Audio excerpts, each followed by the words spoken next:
Hello friends, welcome to our channel medical field guidance. So इस video में हम discuss करेंगे AIIMS BSc nursing and paramedical 2024 के बारे में। ठीक है।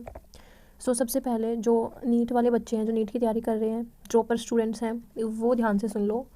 एक माइंड में बात रखो अपने कि ये वाला जो एग्ज़ाम है आपका, ये इतना भी ईजी नहीं है कि अगर आप इसके लिए पर्टिकुलर ध्यान नहीं दोगे तो आपका सिलेक्शन हो जाएगा। लाइक तुम नीट के लिए पढ़ते रहोगे and you will get selection. बहुत कम बच्चे होते हैं जो करते हैं ऐसा।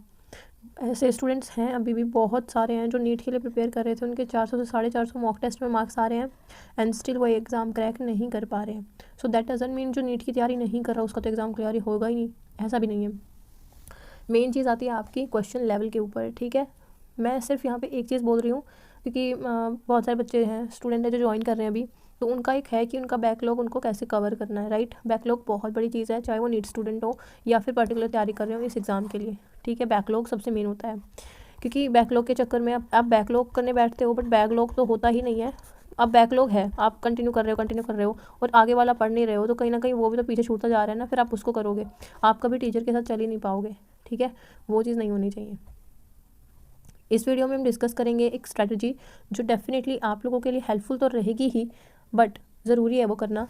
जो स्टूडेंट हैं कि नहीं हम नहीं पढ़ पा रहे हैं या हम खुद से वो चीज़ें हैं वो क्रिएट नहीं कर पा रहे हैं, तो वो डेफिनेटली इस वीडियो को एंड तक देख सकते हो। इसमें कुछ अलग से आपको जादू तो नहीं मिलेगा कि हाँ आप ये कर लोगे तो आपके 70+ मार्क्स आ जाएंगे, बट अगर फॉलो कर लोगे तो तुम्हारा सिलेक्शन हो जाएगा। ठीक है, बात करते हैं स्ट्रैटेजी के बारे में। मार्च आने वाला है।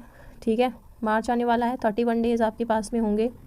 तो इन 31 डेज़ में तुम्हें क्या टारगेट करना है? तुम्हें 12th फिज़िक्स पढ़नी है, 12th बायो पढ़नी है। ठीक है, और आपकी केमिस्ट्री का जो पोर्शन है वो करना है, मेनली इनऑर्गेनिक और ऑर्गेनिक। ठीक है, अब यहाँ पे बच्चे होंगे वो बोलेंगे दीदी हमारी 11th कहाँ गई, 11th तो हमारी हुई ही नहीं है। देखो, आप लेट से तैयारी कर रहे हो वो आपकी गलती है, बट इसके लिए अफसोस नहीं करना है कि मैं अपना पुराना कैसे कवर करूँगी। फिलहाल जो चीज़ें चल रही है इंपॉर्टेंट है वो करो, वो ज़रूरी है। 12th पोर्शन, ये झूठ नहीं है, 12th पोर्शन सबसे इंपॉर्टेंट है in case of AIIMS BSc nursing, क्योंकि यहाँ से 60% पेपर पूछा जाता है। अब ये तो है नहीं कि सिर्फ 60% से हमारा सिलेक्शन हो जाएगा, पढ़ना तो हमें 40% जो 11th का आता है वो भी पड़ेगा, बट पहले ये चीज़ें कवर करो। ठीक है, जो साथ में चल रही हैं चीज़ें उनको लेके चलो। फिर आपकी अप्रैल आएगी, अप्रैल में रिवीजन सीरीज हम शुरू करेंगे। उसमें ऑब्वियसली रिवीजन है तो रिवीजन कहाँ से स्टार्टिंग से होती है, तो 11th आपकी आ ही जाएगी। जिन बच्चों ने एक बार अच्छे से कर ली होगी उनके लिए वेल एंड गुड, क्योंकि उनको टाइम कम लगेगा पढ़ने में।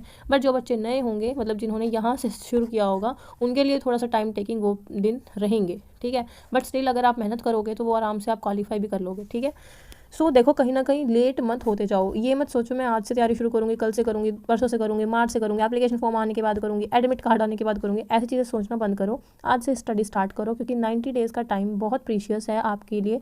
अगर कोई बच्चा 1 साल से भी मेहनत कर रहा होगा और कोई इन लास्ट 3 महीनों में भी मेहनत कर लेगा ना, वो सिलेक्ट हो जाएगा और ये रह जाएगा, ऐसा होता है। ठीक है, तो ये लास्ट वाला टाइम बहुत ज़्यादा ज़रूरी है। थोड़ा सा एक ओवरव्यू दे देते हैं कि हम कैसे सिलेबस कवर करेंगे। जैसे ओब्वियसली हमने 11th फिजिक्स करी है, वैसे ही हम 12th फिजिक्स के ऊपर आएंगे। ठीक है, पहले 12th फिजिक्स हम कवर करेंगे। ठीक है, 12th फिजिक्स यहाँ पे कवर करेंगे। और मैं यहाँ पे देखो, बायोलॉजी आपको एनसीईआरटी से तो करनी ही है। ठीक है, ये आपका सेपरेट पोर्शन रहेगा, जो कि आपको पर्टिकुलर हर दिन 1 घंटा 1.5 घंटा जितना आपके पास टाइम मिलता है वो बायो आप पढ़ोगे। बट अब हम यहाँ पे 12th फिजिक्स के साथ में क्या चलाएंगे? इनऑर्गेनिक और ऑर्गेनिक को चलाएंगे।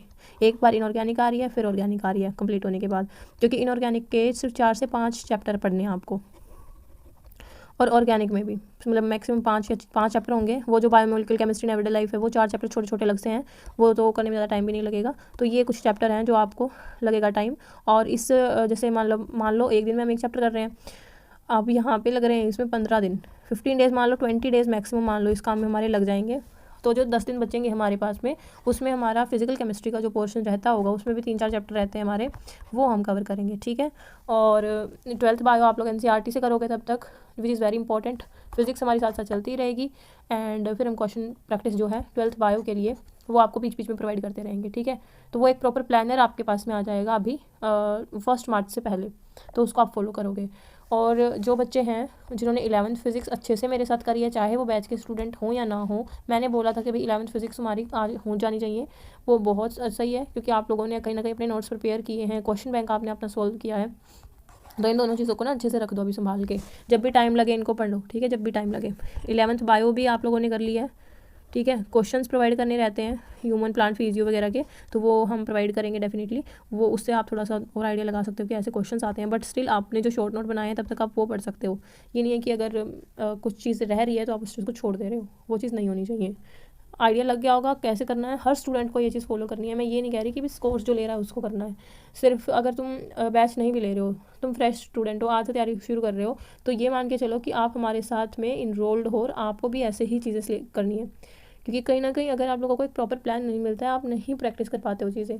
और मैं ये बार बार बोल रही हूँ, अगर तुम एक चैप्टर के 60 से 70 क्वेश्चन प्रैक्टिस कर रहे हो for AIIMS BSc nursing, enough है। ये क्वेश्चन तुम्हें सही लेवल के प्रैक्टिस करने हैं बस, ना ज़्यादा लो लेवल होना चाहिए, ना ज़्यादा हाई लेवल होना चाहिए। अब कुछ बच्चे हैं जिनको थोड़ा सा बेसिक कैलकुलेशन में प्रॉब्लम आती है, they have to work hard, बहुत हार्ड वर्क करने की ज़रूरत है उनको, ठीक है। बाकी यूट्यूब पे लाइव क्लासेस आपकी रहेंगी। अभी आई एम वेरी वेल, पहले से बहुत अच्छी हूँ मैं, तो मैं डेफिनेटली आपकी लाइव आज लेने की कोशिश करूँगी इन इवनिंग, तो उसके लिए भी प्रिपेयर रहिएगा। बेसिकली उसका एक आपका शेड्यूल मिल जाएगा, यूट्यूब वाली लाइव का हम अलग से शेड्यूल रखेंगे, सो दैट आप लोग उसके हिसाब से प्रिपेयर करो एंड आप उसमें क्वेश्चन वगैरह जो है वो लगा पाओ, ठीक है। तो वो एक शेड्यूल मैं आपको शेयर कर दूँगी, तो आज वो शेड्यूल आ जाएगा, कल से स्टार्ट कर लेंगे, तो वो डेफिनेटली रहेगा, ठीक है। और शेड्यूल में हम जो बेसिकली है यहाँ से ही शुरू करेंगे 12th फिजिक्स से, ठीक है। फिर इनऑर्गेनिक, ऑर्गेनिक में, केमिस्ट्री में तो बहुत प्रॉब्लम आ रही है। मैं ये बात तुम्हें 100 बार बोल चुकी हूँ, जो क्वेश्चन मैं तुम्हें प्रोवाइड कर रही हूँ इनऑर्गेनिक केमिस्ट्री के, ऑर्गेनिक केमिस्ट्री के स्पेशली, उन्हीं क्वेश्चन से तुम अपने नोट्स बना लेना। वो नोट्स तुम्हारे एम्स नर्सिंग में सिलेक्शन के लिए, एम्स पैरामेडिकल में सिलेक्शन के लिए 100% इनफ होंगे, ठीक है। ऐसा नहीं है कि तुम अब इनकी NCERT पढ़ के तुम NCERT के नोट्स डाल लो, क्योंकि वो बहुत ज़्यादा जाएंगे, आप नहीं कर पाओगे उतना, ठीक है। जो चीज़ मैं आपको क्वेश्चन में प्रोवाइड करूँगी वो इनफ रहेगी। Thank you for watching this video. कोई डाउट या क्वेरी है regarding preparation you can ask. बहुत सारे बच्चे, मेरे को ना एक बुक बहुत अभी आई हुई है गूगल के ऊपर एम्स BSc नर्सिंग को लेकर के, वो पूछने के लिए तैयारी के लिए कैसी है, तो ऑनेस्ट मैं अगर आंसर दूँ तो मैंने वो बुक आपकी नहीं देखी है ओपन करके कि उसमें किस लेवल के क्वेश्चंस वगैरह हैं। सो ऐसे मैं सजेस्ट नहीं कर सकती हूँ, ठीक है, कि आप वो बुक सोल्व कर सकते हो या नहीं कर सकते हो। मैं सिंपल है, अगर आप नीट PYQ भी कर रहे हो that are all enough, but वहाँ नीट में भी फिर आपको ना सिलेक्ट करना पड़ता है कि ये वाले हैं, ये पर्टिकुलर क्वेश्चन रेलिवेंट हैं आपके एग्जाम के लिए या नहीं, ठीक है। क्योंकि नीट में भी मिक्सअप क्वेश्चन होते हैं, हाई लेवल भी होता है, मॉडरेट लेवल भी होता है और इजी लेवल भी होता है। सो यहाँ पे हमारा इजी और मॉडरेट हमें करना है, हाई लेवल के क्वेश्चन हमें देखने ही नहीं है, बिकॉज वो पूछे जाएंगे, लाइक 5 to 7 क्वेश्चन आएंगे, बट हमें तो उन क्वेश्चन की तरफ जाना ही नहीं है, हमें सिलेक्शन लेना है। सो बस।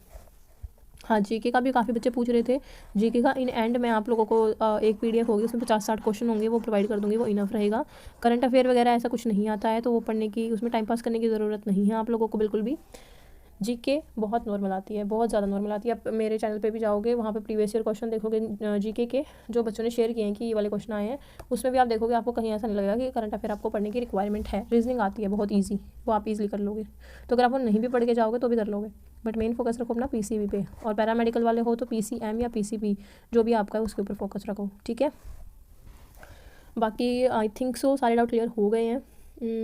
और मेरे माइंड में ऐसा कोई डाउट आ नहीं रहा है जो पर्टिकुलर तैयारी से रिलेट कर रहा हो, ठीक है। एक ओल्ड NCERT न्यू NCERT का भी बहुत बच्चे पूछ रहे हैं मुझसे, इवन दो मैंने तुम लोगों को ये 1000 बार बोल दिया है कि अपनी ओल्ड NCERT ही पढ़ो, न्यू पढ़ने की ज़रूरत नहीं है। बहुत सारे बच्चे बोल रहे हैं कि नीट में जो चैप्टर कट हुए हैं वो इसमें आएंगे, नहीं आएंगे। आएंगे भाई आएंगे, जो ओल्ड NCERT में चैप्टर्स हैं वो सारे पढ़ लो, ठीक है। 90 डेज़ का ही टाइम है। अब ये 90 डेज़ में सोच के निकालने हैं या कैसे निकालने हैं वो तुम्हारे ऊपर डिपेंड करता है। जैसे अब मुझे पता है ना, मुझे बच्चों की मेंटालिटी का पता चल गया है। लाइक मेरे बैच में बच्चे हैं, मेरे बैच में ऐसे बच्चे भी हैं जो मैं शेड्यूल के अकॉर्डिंग काम देती हूँ, वो सारा काम परफेक्टली करते हैं। मेरे बैच में ऐसे बच्चे भी हैं जो उस काम को थोड़ा है 70% कर लिया, ठीक है। मतलब बहुत सारे बच्चे ऐसे हैं यहाँ, ये वाले ना, मतलब लाइक 50-60% स्टूडेंट हैं ऐसे।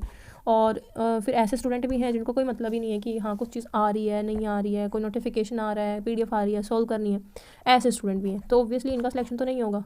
बट जो ये वाले स्टूडेंट हैं, ये होते हैं AIR वाले, और जो ये वाले बच्चे होते हैं, ये हाँ ये सिलेक्शन ले लेंगे आराम से, ठीक है। तो वो हर एक बच्चे अपनी पर्टिकुलर जो इमेज है वो उभारो एंड प्रिपेयर रहो हर चीज़ के लिए, ठीक है। Thank you for watching this video. Telegram channel पे कनेक्ट हो जाओ। टेलीग्राम चैनल आपको एम्स BSc नर्सिंग करके मिल जाएगा, ब्लैक कलर का एम्स का लोगो होगा, 2.9 के वहाँ पे फॉलोवर आपको मिल जाएंगे, तो वो आप ज्वाइन कर लेना, वहाँ पे आपको अपडेट डेफिनेटली मिलते रहते हैं।